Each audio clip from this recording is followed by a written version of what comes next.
Hello friends, आज है 25 तारीख और 25 नवंबर को निफ्टी का जो व्यू है यानी कि कल के लिए बाजार क्या करने वाला है और 25 तारीख से जो 24,250 के आसपास बाजार चल रहा है, इसमें आने वाले टाइम में क्या फ्यूचर होने वाला है, ये हम आपके साथ डिस्कस करेंगे, एनालिसिस डिस्कस करेंगे निफ्टी के ऊपर। तो जैसे कि आपने देखा कि एक रेजिस्टेंस था, सॉरी सपोर्ट था 23,800 का और एक सपोर्ट था 23,300 का। ये दोनों सपोर्ट में बाजार ने क्या किया, एक गोता लगाया और 23,300 को स्ट्रॉन्ग सपोर्ट के रूप में आपको एक मैसेज दिया कि ये स्ट्रॉन्ग सपोर्ट है। मैंने ये लास्ट बार अपनी रील में भी डिस्कस किया था, वीडियो में भी डिस्कस किया है, आप जाके देख सकते हैं कि 23,300 स्ट्रॉन्ग सपोर्ट है। अब ये सपोर्ट बनने के बाद 23,800 का एक रेजिस्टेंस था, जहां पे मैंने एक रील में डिस्कस किया कि बाजार एक रेंज में फंस गया है 23,300 23,800 के बीच में। और ये रेंज को जैसे ही बाजार ने तोड़ा, और क्योंकि जो डोमेस्टिक न्यूज़ थी हमारे यहाँ इलेक्शंस की वजह से, उसका इफेक्ट आया और आज बाजार जो है 24,250 के आसपास ट्रेड होने लग गया। पिछले 2 दिन से अच्छी रिकवरी करी है बाजार ने, लेकिन ऊपर एक पड़ाव खड़ा है, यानी कि अभी बाजार 24,250 के पास है। 24,500 एक रेजिस्टेंस खड़ा हुआ है।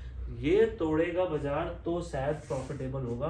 कहीं ना कहीं मुझे लगता है कि जो आज गैप आया बाजार के अंदर, यहाँ पे कहीं ना कहीं गैप आया है, ये गैप बाजार फिल करेगा और फिल करने के बाद माइट भी दोबारा से रिट्रेस होके नीचे गिरेगा या फिर 24,500 मैक्सिमम 24,500 को टेस्ट करने बाजार जा सकता है। तो ये रेजिस्टेंस अभी बना हुआ है। 24,500 जब तक नहीं तोड़ता, मैं पूरी तरीके से बुलिश नहीं हूँ भाई।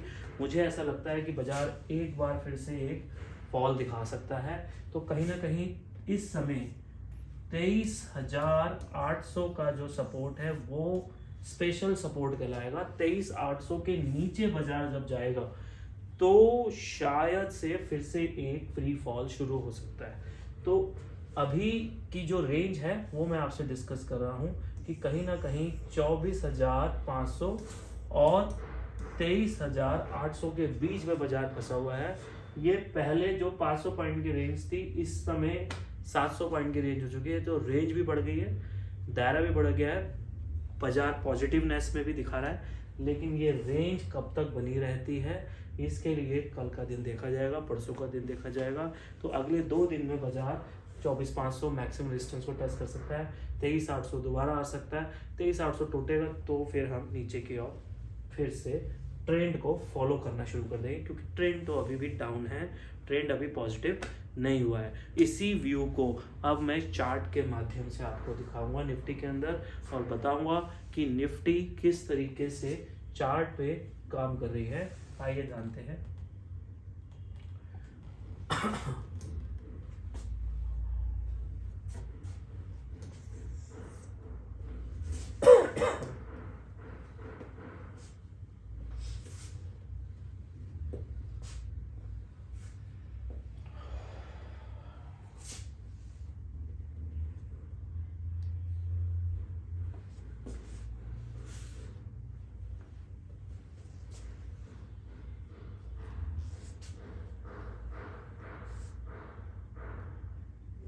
तो बात करेंगे निफ्टी की, और इसके लिए मैं निफ्टी का चार्ट लगा दे रहा हूँ।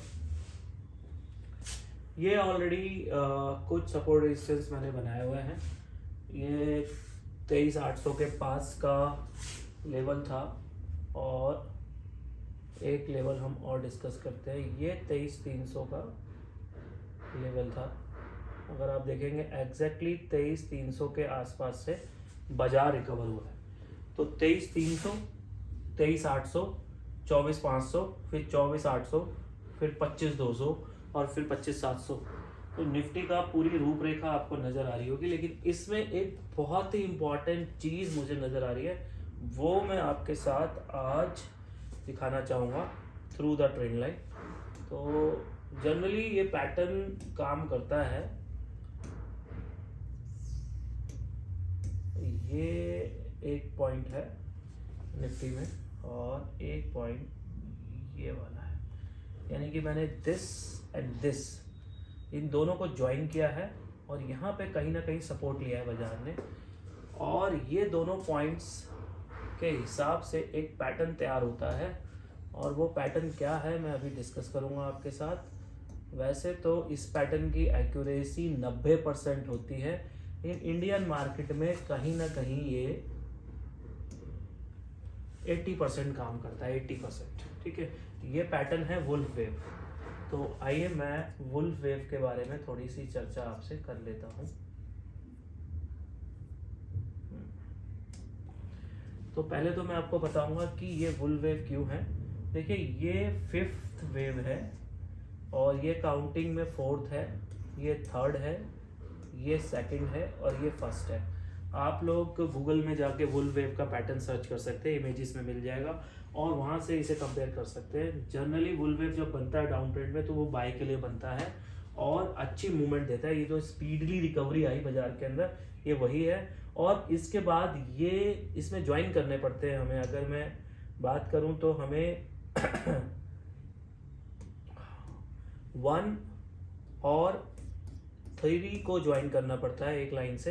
ये 1 और 3 को मैंने ज्वाइन किया है। और फिर हमें 1 और 4 को ज्वाइन करना पड़ता है एक लाइन से, 1 और 4 को ज्वाइन किया है।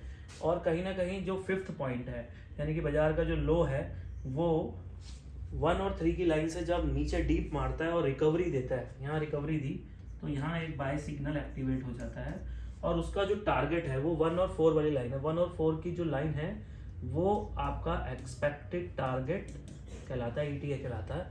तो कहीं ना कहीं 24,500 के आसपास, 400-500 के आसपास बाजार टेस्टिंग कर सकता है। एक चीज और देखी गई है, वुल्फ वेव जब बनता है तो वो इलियड वेव के 3rd वेव में बनता है, सॉरी 4th वेव में। तो मतलब कि वुल्फ वेव 3rd में तैयार हो रहा होता है और उसके बाद 4th वेव बनती है और उसके बाद बाजार फिर एक 5th वेव बनाने आता है। तो ये मेरी एक्सपेक्टेशन थ्योरी है। इस पे बिलीव आप तभी करना जब बाजार ऐसा काम करने लगे। बिल्कुल आप आंख बंद करके बिलीव मत करना। थ्योरी ये है कि 24,500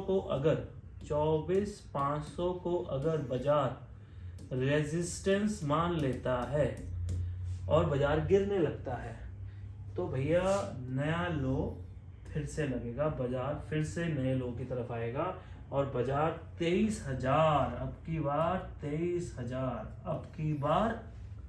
23,000, ध्यान है, अब की बार 23,000 आ सकता है। ये एक थ्योरी है जो कि मेरी एक्सपेक्टेड थ्योरी है, निफ्टी के चार्ट पर दिख रही है।